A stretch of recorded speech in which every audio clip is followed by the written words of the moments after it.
ಇಲ್ಲಿ ನೀನು ಸಮರ್ಥ ಅರೆಸ್ಟ್ ಆಗಿರೋದ್ರ ಬಗ್ಗೆ ಮಾತಾಡಬೇಕು ಅಷ್ಟೇ ತಾನೇ?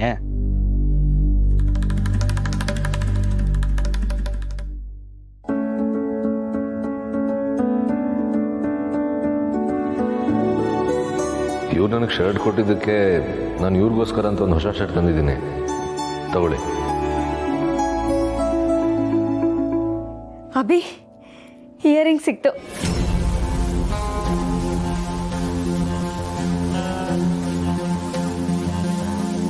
ಅಭಿ, ನಾನು ನಿನ್ನೆ ಮಾತಾಡಿಸ್ತಿರೋದು. ಇಯರಿಂಗ್ ಸಿಕ್ತು ಅಂತ ಹೇಳ್ತಿದ್ದೀನಿ. ನೀನು ನೋಡಿದ್ರೆ ಏನು ಕೇಳಿಸ್ಕೊಂಡ್ರೆ ಸುಮ್ಮನೆ ಕೂತಿದ್ಯಾ? ಏನು ಯೋಚನೆ ಮಾಡ್ತಿದ್ಯಾ ಅಭಿ? ಏನಿಲ್ಲ, ಈ ಶರ್ಟ್ನ ಜೋಪಾನವಾಗಿತ್ತಿಡು. ಇದು ಸಮರ್ಥ ನನಗೆ ಕೊಟ್ಟಿದ್ದು. ನಾನು ಡೈಮಂಡ್ ಜ್ಯುವೆಲ್ರಿ ಬಗ್ಗೆ ಮಾತಾಡ್ತಾ ಇದ್ದೀನಿ. ನೀನು ನೋಡಿದ್ರೆ ಆಫ್ಟರ್ ಆಲ್ ಆ ಶರ್ಟ್ ಬಗ್ಗೆ ಹೇಳ್ತಿದ್ಯಾ? ಈ ಡೈಮಂಡ್ ಜ್ಯುವೆಲ್ರಿಗಿಂತ ಬೆಲೆ ಜಾಸ್ತಿನಾ ಇದಕ್ಕೆ? ಹೌದು, ನಾವು ಅಂದವಾಗಿ ಕಾಣಬೇಕು ಅಂತ ಎಷ್ಟೇ ದುಡ್ಡು ಕೊಟ್ಟು ಏನೇ ತೊಗೊಂಡ್ರು ಪ್ರೀತಿಯಿಂದ ಯಾರಾದ್ರೂ ಏನಾದರೂ ಕೊಡ್ತಾರಲ್ಲ, ಅದ್ರ ಮುಂದೆ ಎಲ್ಲಾದ್ರೂ ಬೆಲೆನೂ ಕಮ್ಮಿನೇ. What is this Abhi? ಪ್ರೀತಿನಾ? ನಿನಗೆ ಅವನ ಬಗ್ಗೆ ಪ್ರೀತಿ ಇದೆಯಾ? ಅದು ಆಫ್ಟರ್ ಆಲ್ ಒಂದು ಶರ್ಟ್ ಕೊಟ್ಟಿದ್ದಕ್ಕೆ. ಆ ಶರ್ಟ್ ಹೇಗಿದೆ ಅಂತ ನೋಡಿದ್ಯಾ? ಅದು ಬ್ರ್ಯಾಂಡೆಡ್ ಅಲ್ಲ, ಆ ಮಿಡಲ್ ಕ್ಲಾಸ್ ಮೆಂಟಾಲಿಟಿಗೆ ತಕ್ಕ ಹಾಗಿದೆ. ಫಸ್ಟ್ ಆಫ್ ಆಲ್ ನೀನು ಆ ಶರ್ಟ್ ಹಾಕೋದೇ ನಂಗೆ ಇಷ್ಟ ಇಲ್ಲ. ಅಂಥದ್ರಲ್ಲಿ ಸ್ಟಾಪ್ ಇಟ್ ದೀಪಿಕಾ. ನನ್ನ ಮಾತು ನಿನಗೆ ಅರ್ಥ ಆಗ್ತಿಲ್ಲ ಅನ್ಸುತ್ತೆ. ನಾನು ಮಾತಾಡ್ತಿರೋದು ಭಾವನೆಗಳ ಬಗ್ಗೆ, ಬ್ರ್ಯಾಂಡ್ ಬಗ್ಗೆ ಅಲ್ಲ. ಭಾವನೆಗಳಿಗೆ ಯಾವುದೇ ಥರ ಬ್ರ್ಯಾಂಡ್ ಇರಲ್ಲ. ಕೃಷ್ಣನಿಗೋಸ್ಕರ ಸುಧಾಮ ತಂದಿದ್ದು ಒಂದು ಹಿಡಿ ಅವಲಕ್ಕಿನೇ ಹೊರತು ಯಾವುದೋ ಬ್ರ್ಯಾಂಡೆಡ್ ರೆಸ್ಟೋರೆಂಟಿಂದ ಪಿಜ್ಜಾನೋ ಬರ್ಗರೋ ಅಲ್ಲ. ದೇವ್ರೆ, ನನ್ನ ಅಪ್ಪನ ಆತ್ಮಕ್ಕೆ ಶಾಂತಿ ಕೊಡು. ನನ್ನ ಸಮರ್ಥ ಯಾವ ತಪ್ಪು ಮಾಡಿಲ್ಲ ಅಂತ ಪ್ರಪಂಚಕ್ಕೆಲ್ಲ ಗೊತ್ತಾಗಬೇಕು. ಅವನು ನಿರಪರಾಧಿಯಾಗಿ ಹೊರಗೆ ಬರಬೇಕು. ಅಷ್ಟೇ ಅಲ್ಲ, ನನ್ನ ಅಪ್ಪನ ಸಾವಿಗೆ ಯಾರು ಕಾರಣ ಆಗಿದ್ರು ಸರಿ, ಅವ್ರಿಗೆ ಶಿಕ್ಷೆ ಆಗಬೇಕು.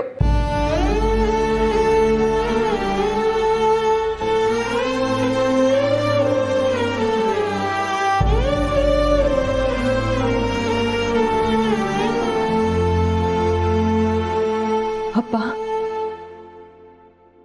ನಿನ್ನ ಸಾವಿಗೆ ನ್ಯಾಯ ಸಿಗಬೇಕು. ಇವತ್ತಿಂದನೇ ಹೋರಾಟ ಶುರು.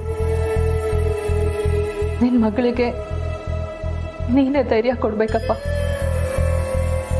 ನಿನ್ನ ಮಗಳ ಜೊತೆ ಈಗ ಯಾರೂ ಇಲ್ಲದೆ ಇರ್ಬೋದು, ಆದರೆ ನೀನು ನನ್ನ ಜೊತೆ ನಿಲ್ತೀಯ ಅನ್ನೋ ನಂಬಿಕೆ ನನಗಿದೆ.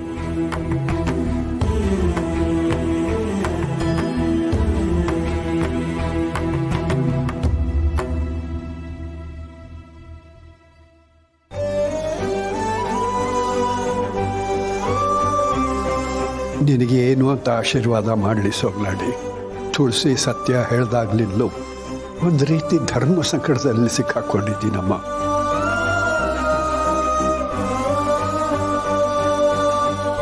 ಆಯ್ತು, ಒಳ್ಳೇದಾಗ್ಲ.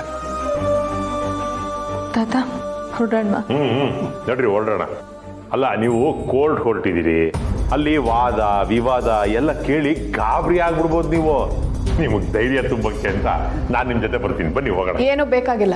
ನೀವು ಬಂದ್ರೆ ಒಂದು ನಮ್ಮ ಕೆಲಸ ಹಾಳಾಗುತ್ತೆ, ಇಲ್ಲ ನಮ್ಮ ಮನಸ್ಸೇ ಹಾಳಾಗುತ್ತೆ. ನೀವು ಏನು ಬರೋದು ಬೇಕಾಗಿಲ್ಲ, ಇಲ್ಲೇ ಇದ್ದು ಮನೆ ನೋಡ್ಕೊಳ್ಳಿ. ಆಗಬಹುದು,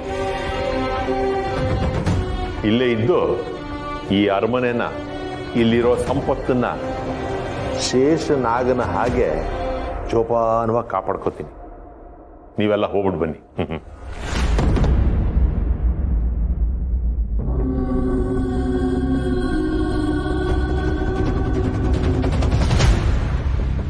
ನನ್ನನ್ನು ಕ್ಷಮಿಸ್ಬಿಡಿ ಬೀಗ್ರೆ. ಒಂದು ಕಡೆ ಮೊಮ್ಮಗ, ಇನ್ನೊಂದು ಕಡೆ ಮೊಮ್ಮಗಳ ಹಾಗಿರೋ ನಿಧಿ. ಇವರಿಬ್ಬರ ಮಧ್ಯೆ ನಾನು ಯಾರನ್ನ ಉಳಿಸ್ಕೋಬೇಕು ಅಂತ ನಿರ್ಧಾರನ ತಗೊಳಕ್ಕಾಗ್ತಿಲ್ಲ. ನಾನು ಇವತ್ತು ಏನು ನಿರ್ಧಾರ ತಗೋತೀನೋ ನನಗೆ ಗೊತ್ತಿಲ್ಲ. ಅದೇನೇ ಆಗಿದ್ರೂ ದಯವಿಟ್ಟು ನನ್ನ ಮೇಲೆ ಬೇಸರ ಮಾಡ್ಕೋಬೇಡಿ, ನನ್ನ ಮೇಲೆ ಕೋಪ ಮಾಡ್ಕೋಬೇಡಿ. ನನ್ನ ಪರಿಸ್ಥಿತಿ ನಿಮ್ಗೆ ಅರ್ಥ ಆಗಿದೆ ಅನ್ಕೋತೀನಿ. ದೊಡಮ್ಮ, ಸಮರ್ಥಣ್ಣ ಮನೆಗೆ ವಾಪಸ್ ಬರ್ತಾನೆ ಅಲ್ವಾ? ನಂಗೆ ಯಾಕೋ ತುಂಬ ಭಯ ಆಗ್ತಾ ಇದೆ. ಅವನ ಜೊತೆ ಒಂದೇ ಒಂದ್ಸಲ ಮಾತಾಡಬೇಕು ಅಂತ ಅನ್ನಿಸ್ತಾ ಇದೆ. ಈ ಮನೇಲಿ ಒಂದೊಂದು ಸೆಕೆಂಡ್ ಕಳಿಯಕ್ಕೂ ನಂಗೆ ತುಂಬ ಕಷ್ಟ ಆಗ್ತಾ ಇದೆ. ನಿಧಿ, ಇಂಥ ಸಮಯದಲ್ಲೇ ನೀನು ಧೈರ್ಯವಾಗಿರಬೇಕು. ನೀನು ಹೀಗೆ ಯಾವಾಗಲೂ ಅಳ್ತಾ ಇದ್ರೆ ಮನೇಲಿರೋರಿಗೆಲ್ಲ ಅನುಮಾನ ಬರುತ್ತೆ. ನಿನ್ನ ಅಣ್ಣಂಗೆ ಏನೂ ಆಗಲ್ಲ. ಏನಾಗೋದಕ್ಕೂ ನಾನು ಬಿಡಲ್ಲ ದೊಡ್ಡಮ್ಮ. ಒಂದು ವೇಳೆ ಅಣ್ಣ ತಪ್ಪಿತಸ್ಥ ಅಂತ ಕೋರ್ಟಲ್ಲಿ ಪ್ರೂವ್ ಆದರೆ ನಾನು ಕೋರ್ಟ್ ಮುಂದೆ ಹೋಗಿ ಇರೋ ಸತ್ಯನೆಲ್ಲ ಒಪ್ಕೋತೀನಿ. ಹೌದು ದೊಡ್ಡಮ್ಮ, ತಪ್ಪು ಮಾಡಿರೋಳು ನಾನು ತಾನೆ. ಹುಚ್ಚುಡ್ಗಿ, ಹಾಗೆಲ್ಲ ಮಾತಾಡಬಾರ್ದು. ಪಾಪುಗೆ ಏನೂ ಆಗಲ್ಲ. ಅಷ್ಟಕ್ಕೂ ನೀನು ಬೇಕು ಅಂತ ತಪ್ಪು ಮಾಡಿದ್ದಲ್ಲ. ವಿಧಿ ಆಟದ ಮುಂದೆ ನಾವೆಲ್ಲರೂ ತೃಣ ಮಾತ್ರ. ಆ ಕ್ಷಣದಿಂದ ಈ ಕ್ಷಣದವರೆಗೂ ನೀನು ಪಶ್ಚಾತ್ತಾಪ ಪಡ್ತಾನೇ ಇದೆಯಾ? ಪಶ್ಚಾತ್ತಾಪಕ್ಕಿಂತ ಪ್ರಾಯಶ್ಚಿತ್ತ ಇನ್ನೊಂದಿಲ್ಲ. ನಿನ್ನ ತಪ್ಪನ್ನ ದೇವ್ರು ಕ್ಷಮಿಸ್ತಾನೆ. ಸಮರ್ಥ ಮನೆ ಖಂಡಿತ ಬಂದೇ ಬರ್ತಾನೆ. ಎಲ್ಲ ಸರಿ ಹೋಗುತ್ತೆ. ಆ ನಂಬಿಕೆ ನನಗಿದೆ. ನಾನು ಈ ಮಾತನ್ನು ನಂಬೋದಾ? ಸಮರ್ಥಣ್ಣ ಆಚೆ ಬರ್ತಾನೆ ಅಲ್ವಾ? ನೀವನ್ನ ಆಚೆ ಕರ್ಕೊಂಬರ್ತೀರಾ ಅಲ್ವಾ? ಯಾರಿಗೂ ಏನೂ ತೊಂದರೆ ಆಗಲ್ಲ ಅಲ್ವಾ? ನನಗೆ ಪ್ಲೀಸ್ ಪ್ರಾಮಿಸ್ ಮಾಡಿ.